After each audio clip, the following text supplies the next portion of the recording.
Captain Lisa Monroe pressed her face against the cold window of the observation deck and watched the giant space station spinning slowly in front of her ship. The station was bigger than any city she had ever seen back on Earth. Lights flickered across its surface like stars, and ships from dozens of different worlds moved around it like insects around a lamp. This was Nexus Prime, the center of galactic government, and today the most powerful beings in the galaxy were meeting to discuss war. Lisa had been to many of these meetings before, but today felt different. The war between the Elven Dominion and the Zephyrian Empire had been going on for 3 years now, and it was getting worse every day. Entire star systems were being destroyed. Billions of people were dying. And yet, the Galactic Council seemed unable to do anything about it except talk. Behind her, Dr. Ashley Parker was reviewing her notes one more time. Ashley was the human ambassador to the galactic community, and she had been trying for months to get permission for humanity to help stop the war. Every time she asked, the answer was the same. No, humans were not allowed to participate in galactic conflicts. It was the law, written 50 years ago when humanity first joined the galactic community. "Are you ready for this?" Ashley asked, not looking up from her papers. Lisa turned away from the window. "As ready as I can be for another day of being told we're not good enough to help." Ashley finally looked up. Her face was tired. She had been working on this problem for so long that Lisa could see the strain in her eyes. "They don't think we're..." "Not good enough, Lisa. They think we're too dangerous." "Dangerous?" Lisa almost laughed. "Look at what's happening out there. The elves are using biological weapons that turn people into mindless slaves. The Zephyrians are cracking planets open like eggs. And they think we're the dangerous ones?" Before Ashley could answer, a voice came through the ship's communication system. "Ambassador Parker, the Council is ready for you." Ashley stood up and smoothed down her formal diplomatic uniform. "Time to try again." They took a small shuttle from their ship to the station. The docking bay was filled with vessels from across the galaxy. Lisa recognized some of them from her studies at the Academy. The sleek silver ships belonged to the elves, with their perfect curves and elegant lines. The massive black warships were Zephyrian, covered in spikes and weapon ports. There were dozens of other designs, each one representing a different species and culture. But nowhere did Lisa see another human ship. They were always alone at these meetings. The council chamber was enormous.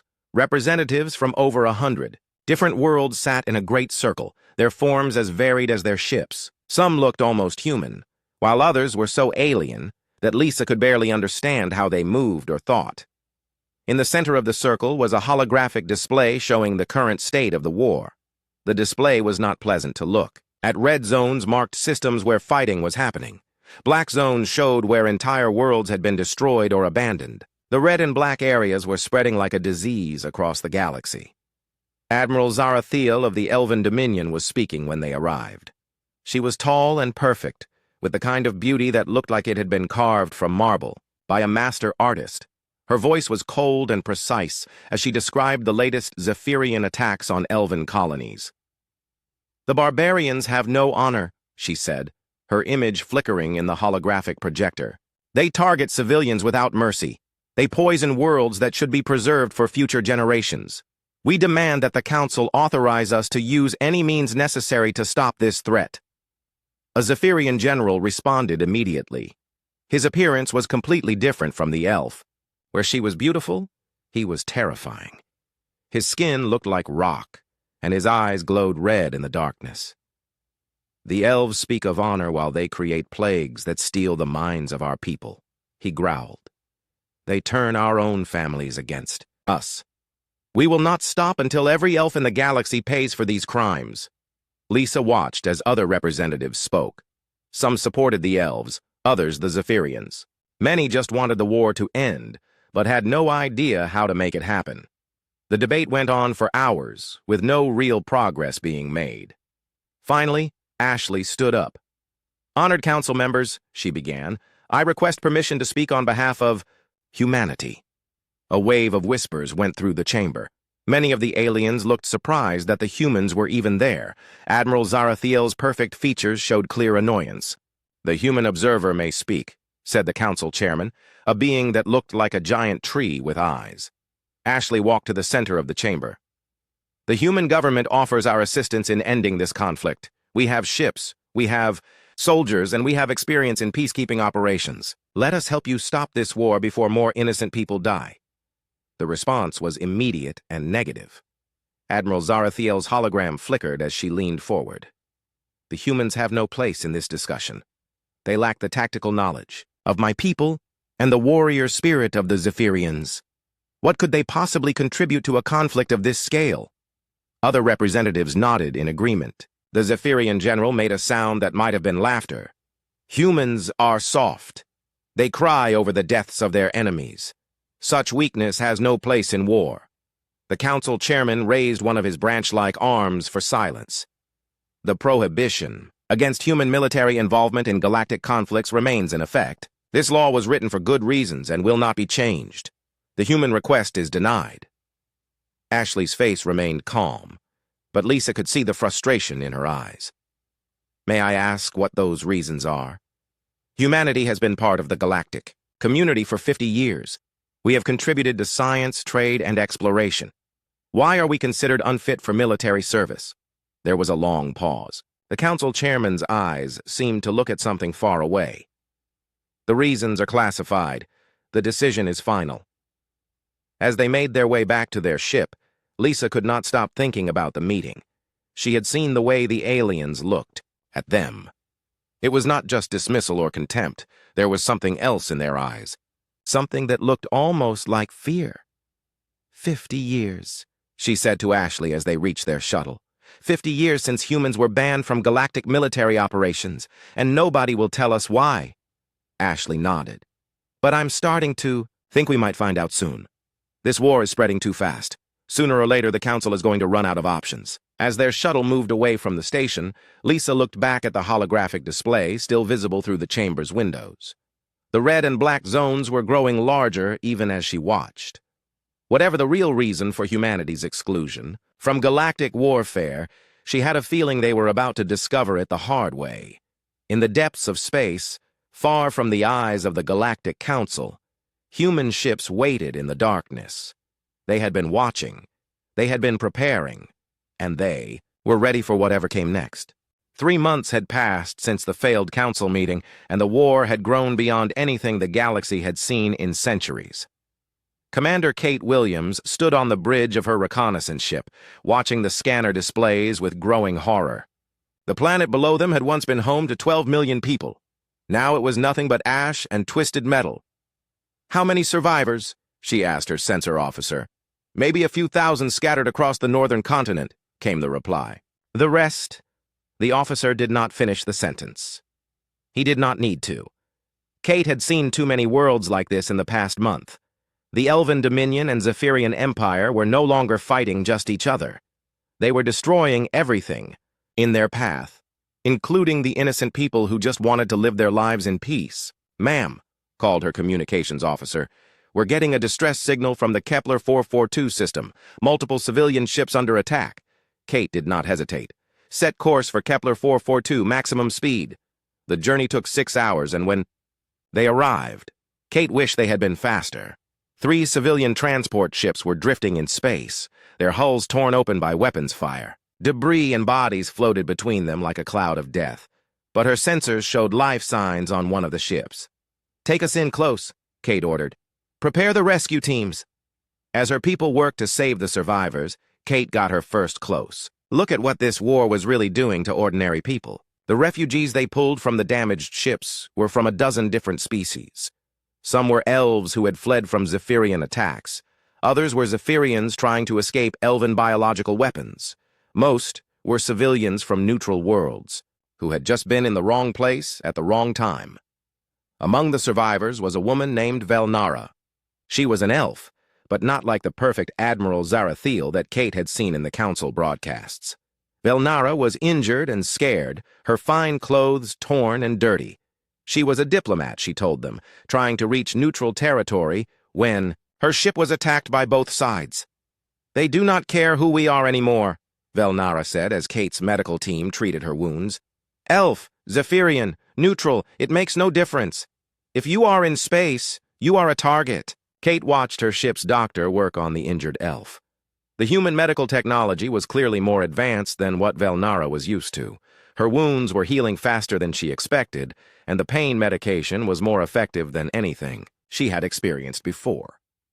"Why are you helping me?" Velnara asked. "I am your enemy, am I not? The Elven Dominion has spoken against humanity in the Council many times." Kate sat down beside the medical bed. "You're not my enemy. You're a person who needs help. That's all that matters to us." Velnara studied Kate's face as if she was trying to solve a puzzle. "Your people are strange. The Council says humans are too emotional to be trusted with war, yet you seem more in control than any warrior I have met." Before Kate could respond, her sensor officer called from the bridge. "Commander, we have a problem. Long-range scans are showing massive fleet movements in the core systems. Both sides are mobilizing everything they have."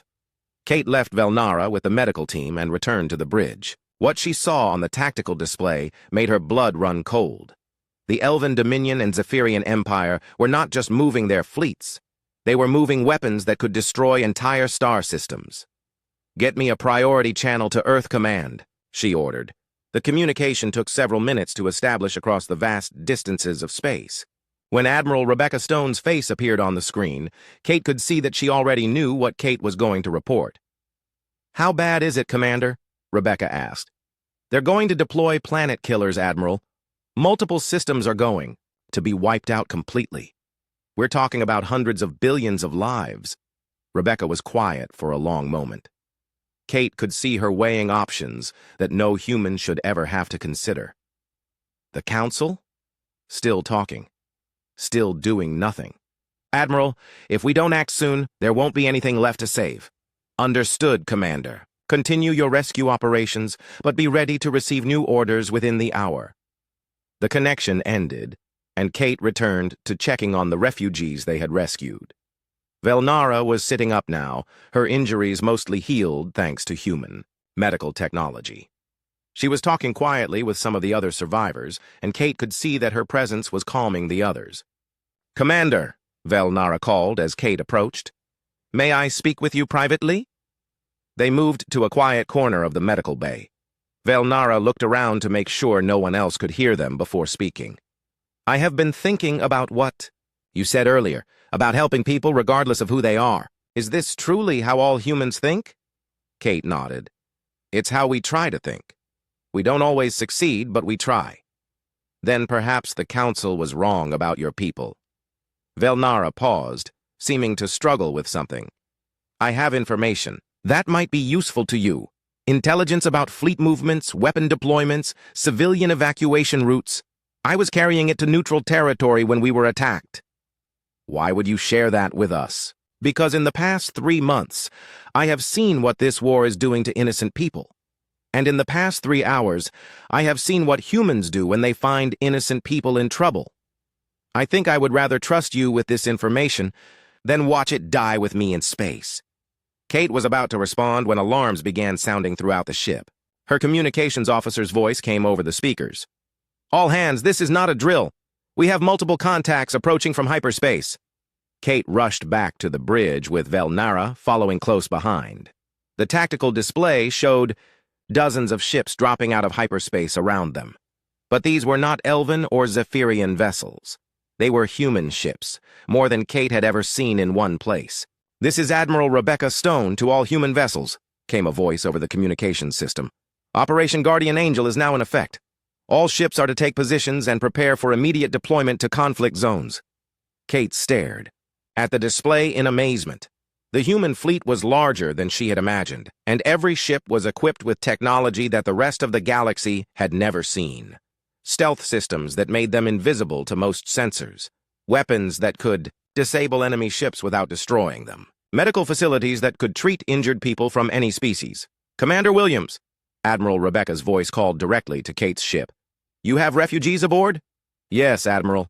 47 survivors from civilian transports. Transfer them to the hospital ship Mercy. Then prepare your ship for combat operations." As Kate watched the refugees being transferred to safety, she noticed that Velnara was staying close to her. The elf diplomat was staring at the human fleet with something that looked like wonder in her eyes. How many ships do you have?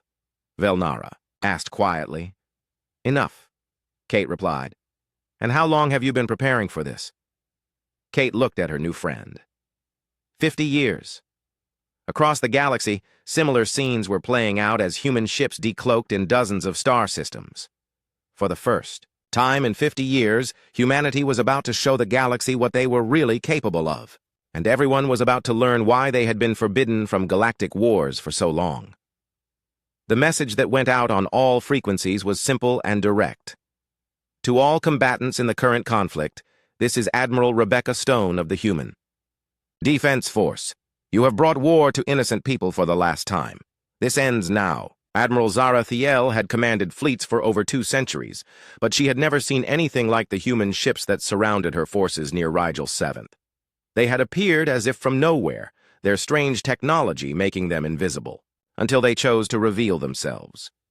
Now her proud elven fleet was trapped, with human vessels on all sides. How many ships do they have? She demanded from her bridge crew. Difficult to determine, Admiral, her sensor officer replied. Their stealth technology is interfering with our scans, but estimates suggest at least 300 vessels. Zara Thiel felt a cold anger building inside her.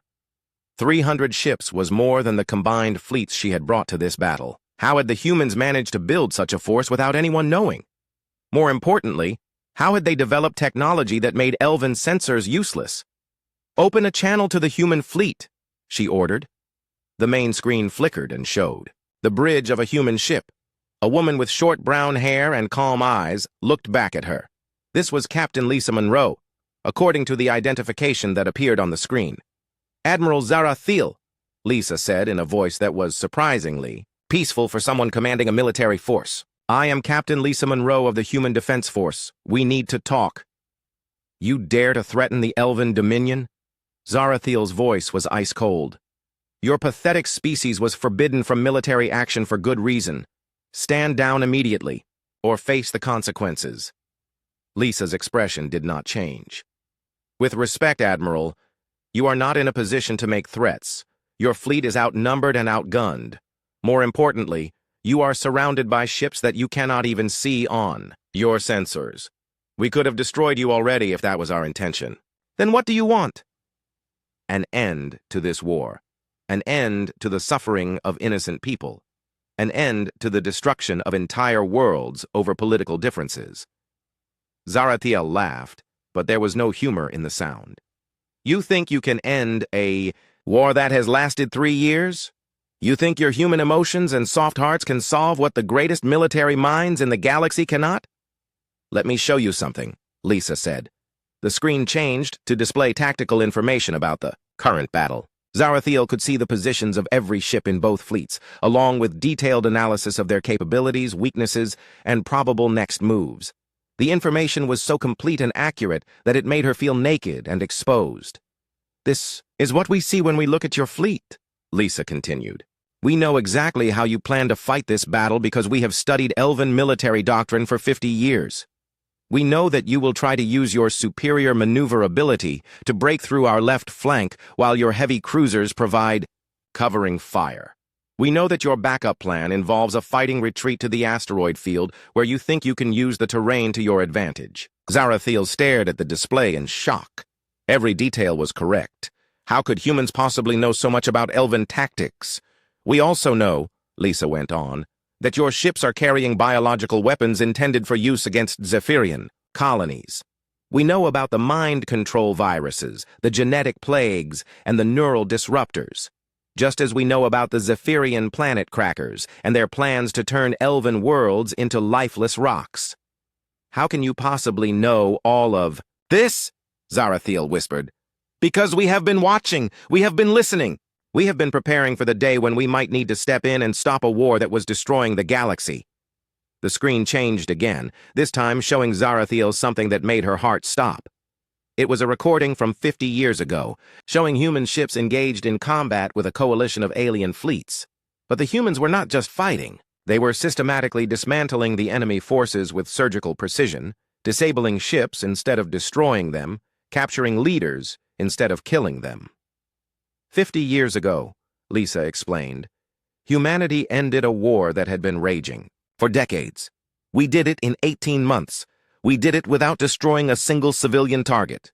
We did it without taking any territory or demanding any payment. We rebuilt the damaged worlds, established fair governments, and then we left. Zarathiel watched the recording with growing understanding and horror. She began to see why humanity had been forbidden from galactic warfare. It was not because they were too weak. It was because they were too effective. You were not banned from war because you lack warrior spirit, she said slowly. You were banned because you change everything. Yes, Lisa nodded. Every war we end stays ended. Every peace we make lasts for generations.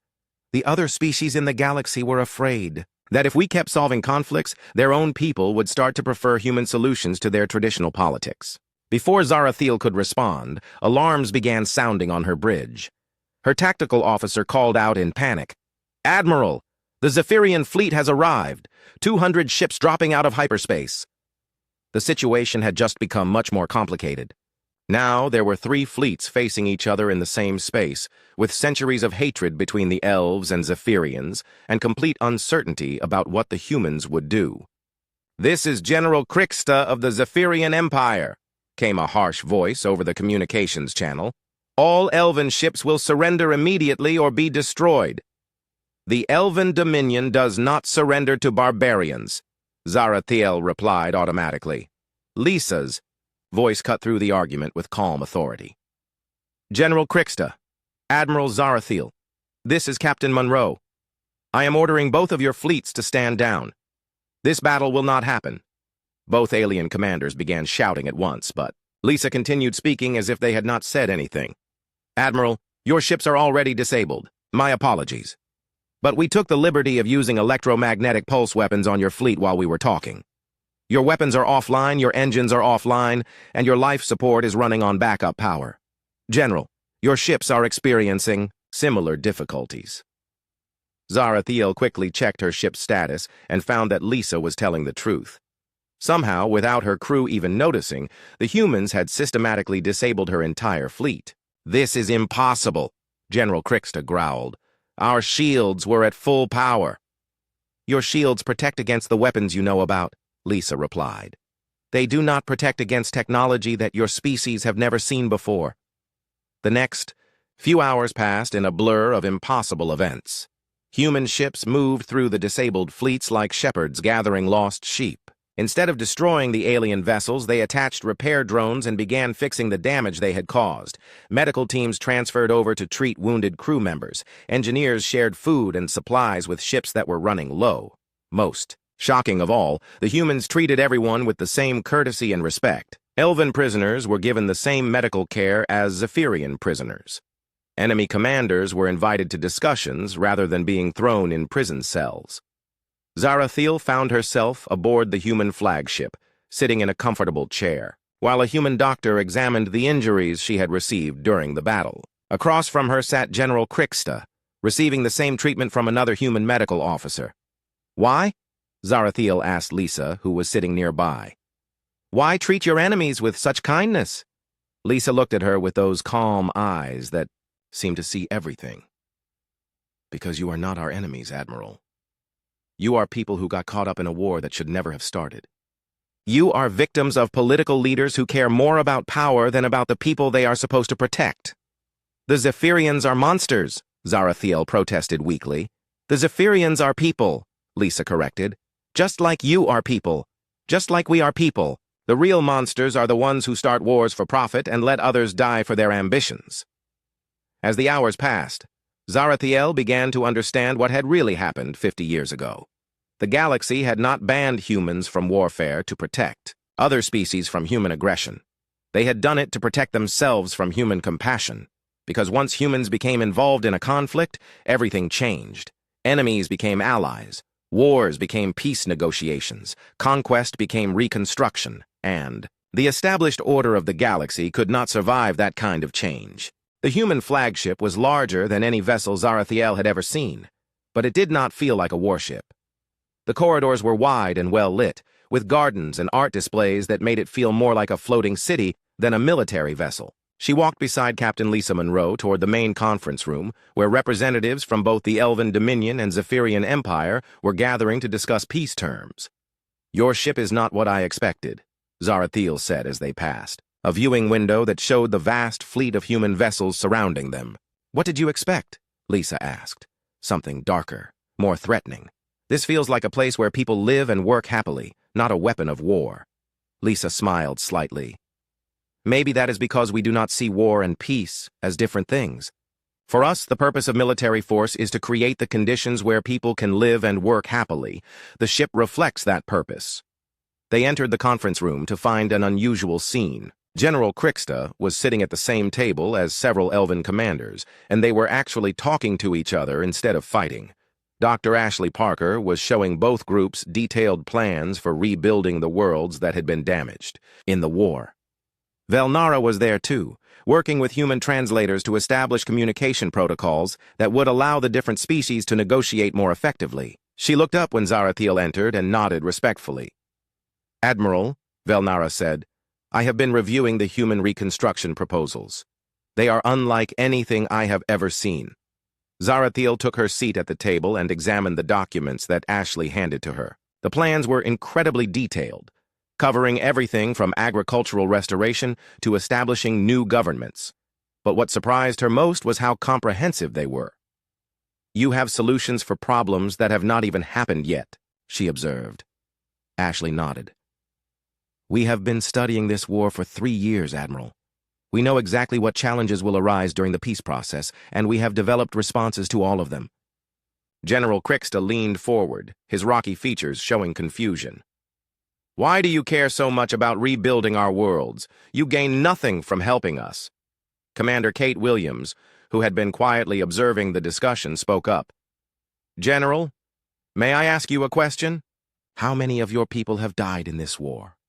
"Millions," Krixta replied grimly. "And how many Elven civilians have been killed?" "Also millions," Zarathiel answered. Kate nodded sadly. "Every one of those deaths affects our people too. When we see the reports of destroyed colonies and poisoned worlds, our crew members have trouble sleeping. When we rescue survivors from damaged ships, our medical staff work extra shifts without being asked.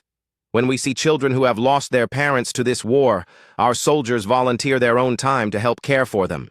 That makes no sense," Krixta said. "They are not your people." "To us, they are," Kate replied simply. "Suffering is suffering, regardless of what species is experiencing it. We cannot be happy while others are in pain." Zarathiel studied the humans around the table. She was beginning to understand something that made her deeply uncomfortable. "You actually feel genuine grief for enemy casualties." "Of course we do," Lisa said. "Do you not?" "Elves are taught to appreciate tactical efficiency and strategic advantage. We regret unnecessary losses, but we do not mourn our enemies. Zephyrians honor fallen warriors, whether they are friends or foes," Krixta added, "but we do not weep for them." Dr. Ashley Parker looked up from her notes. "That might explain why your wars last so long. If you do not feel the full cost of conflict, you have less motivation to end it quickly." The conversation was interrupted when a young human officer entered the room and whispered something to Lisa. Her expression became serious. "Ladies and gentlemen," Lisa announced, "I have just received word that the Galactic Council has demanded an immediate explanation for our military intervention. They are threatening sanctions against humanity if we do not withdraw our forces within 24 hours. Zarathiel felt a surge of anger. "They have no right to interfere. This peace process is working." "The Council has every right, General," Krixta said, though he did not sound happy about it. "Human military action was forbidden by galactic law." "Then perhaps it is time for that law to be changed," Velnara said quietly. Everyone turned to look at her. As a diplomatic representative, her words carried significant weight. "I have been authorized by the Elven Diplomatic Corps to make an official statement," she continued. "Based on what I have observed during this crisis, the Elven Dominion formally requests that humanity be granted full military participation rights in galactic affairs." The room fell silent. Even the humans looked surprised. General Krixta was quiet for a long moment before speaking. The Zephyrian Empire has lost much in this war, but we have gained something valuable. We have learned that not all aliens are our enemies. If the humans are willing to help us rebuild our damaged worlds, then we will support their inclusion in galactic military operations. Lisa looked around the table at the gathered representatives. Are you all certain about this? Once we are officially involved in galactic affairs, we will not be able to stand aside when conflicts arise. We will feel obligated to help solve every war, stop every genocide, prevent every planetary destruction. We will become the peacekeepers of the galaxy, whether we want to or not. Is that such a terrible thing? Zarathiel asked. It is a heavy responsibility, Ashley replied, and it changes everything for everyone involved. As if to prove her point, Admiral Rebecca Stone entered the conference room with several other high-ranking human officers. Her expression was grave. I apologize for interrupting, Rebecca said, but we have a situation developing. 3 different conflicts have broken out in other sectors of the galaxy. The combatants in all 3 wars are specifically requesting human intervention. How is that possible? Krixta asked. Word of what happened here could not have spread so quickly. Actually, it could, Velnara said softly. I have been sending regular reports to neutral governments throughout the negotiations. I included detailed descriptions of human peacekeeping methods and their effectiveness. Rebecca nodded. It appears that other species have been watching this peace process very carefully. They want what you have achieved here. Zarathiel looked around the room at the mixture of humans and aliens working together on solutions to problems that had seemed impossible just days before. Former enemies were sharing resources and planning joint reconstruction projects. Military commanders were discussing ways to prevent future conflicts instead of ways to win them. 50 years ago, she said to Lisa, humanity was banned from galactic warfare because you were too good at ending wars. Now it seems that the galaxy needs you to be exactly that good. Lisa smiled, but there was sadness in her eyes. The price of peace is eternal vigilance. If we accept this responsibility, we will be fighting to end wars for the rest of human history. Would you prefer to stand aside and watch innocent people suffer? Zarathiel asked. No, Lisa replied immediately. We would not. Then the choice is already made. Outside the conference room windows, the stars seemed brighter than they had in years. For the first time in decades, there was real hope for lasting peace in the galaxy. But as the humans were learning, hope came with a price. That would be paid by every generation that followed. The Galactic Council chamber had never been so quiet. Representatives from over 100 worlds sat in complete silence as Admiral Rebecca Stone stood in the center of the Great Circle, waiting for permission to speak. The holographic displays around the room showed the current state of the galaxy, and for the first time in years, there were more green zones than red ones. Green meant peace, the Council chairman, the ancient tree-like being who had ruled over galactic law for centuries, finally spoke. Admiral Stone, you and your species have violated the most fundamental law of our civilization. Humanity was forbidden from military action for the safety and stability of all member worlds. Explain your actions. Rebecca looked around the chamber at the assembled representatives. Many of them looked angry or afraid. Others seemed curious. A few, including the newly arrived delegates from worlds that had recently been at war, looked hopeful. Honored Chairman, Rebecca began, I will explain our actions. But first, I believe the Council deserves to know the truth about why humanity was originally forbidden from galactic warfare. The reasons are classified, the Chairman replied quickly. The reasons are classified because they make the Council look weak and selfish, Rebecca said calmly. 50 years ago, humanity was not banned from military action because we were dangerous to other species. We were banned because we were dangerous to the political systems that keep the current leadership in power. A wave of angry voices rose from the assembled representatives, but Rebecca continued speaking. Let me tell you what really happened 50 years ago.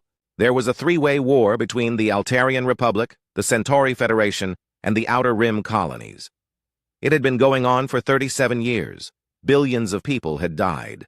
Entire star systems had been turned into graveyards.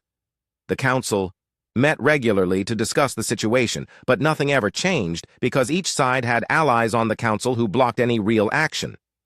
Rebecca paused and looked directly at the chairman. Then humanity got involved.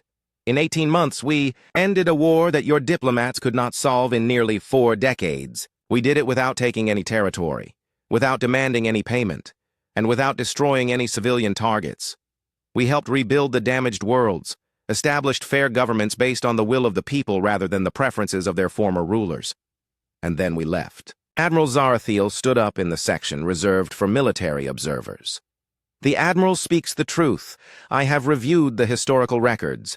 The human intervention was completely successful by every measure except one. And what measure was that? Asked the chairman.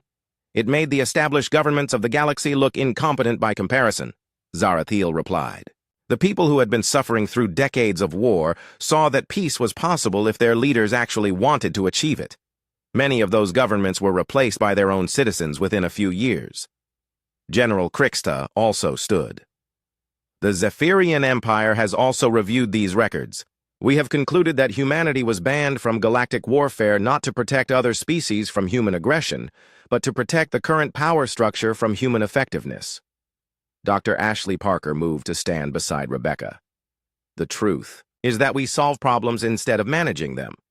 We end conflicts instead of controlling them. We build lasting peace instead of temporary truces, and that terrifies anyone whose power depends on keeping conflicts unresolved.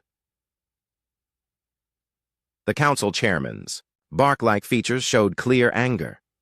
You accuse this council of deliberately allowing wars to continue for political gain? I accuse this council of being so concerned with maintaining the balance of power that you have forgotten your duty to protect innocent lives, Rebecca replied. While you debate and negotiate and form committees, people die. While you worry about which species might gain too much influence, entire worlds are destroyed. Representative after representative began shouting, some in support of the humans and others demanding their immediate punishment. The chaos continued for several minutes before the chairman called for order. Silence, he commanded, and the chamber gradually grew quiet. Admiral Stone, even if your accusations have merit, the law is clear. Humanity has violated the prohibition against military action. What punishment do you expect for these crimes? Rebecca smiled, and it was not a pleasant expression. I expect no punishment at all, Chairman, because as of this morning, the prohibition against human military action has been repealed.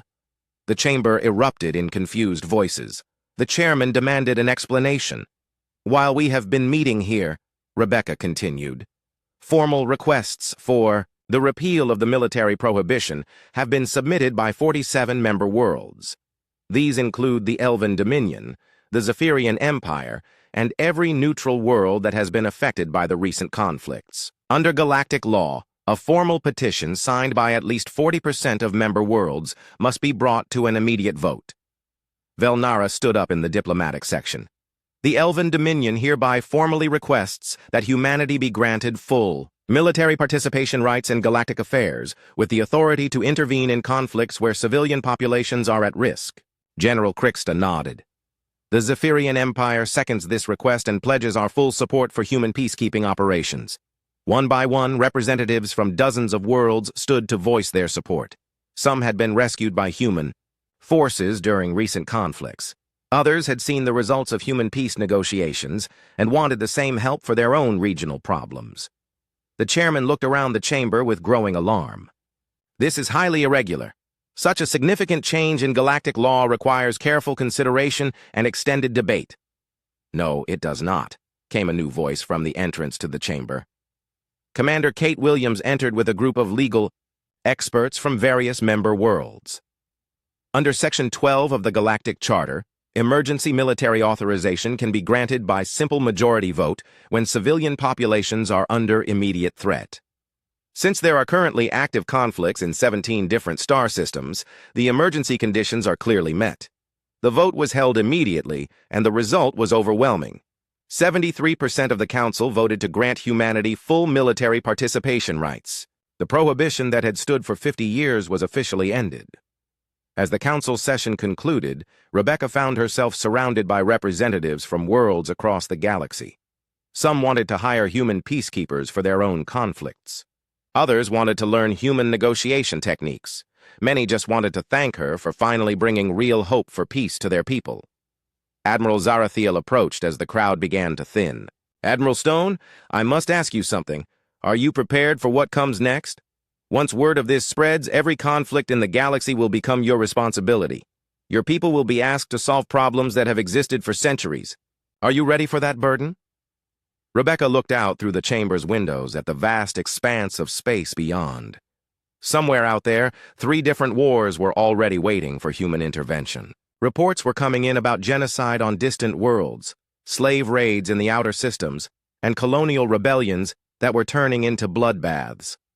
50 years ago, Rebecca said quietly, we thought we could solve the galaxy's problems and then return to our own affairs.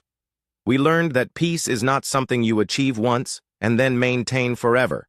It is something you must work for every day, in every conflict, on every world where innocent people need help. That sounds like a terrible burden for one species to carry, Velnara observed. It would be, Rebecca agreed. But we will not be carrying it alone. The Elven Dominion has already offered to provide diplomatic support for our operations. The Zephyrian Empire wants to contribute engineering expertise for reconstruction projects. Dozens of other worlds have volunteered resources and personnel. Kate Williams joined the conversation, carrying a tablet full of urgent messages. Admiral, we have formal requests for intervention from 6 different conflicts.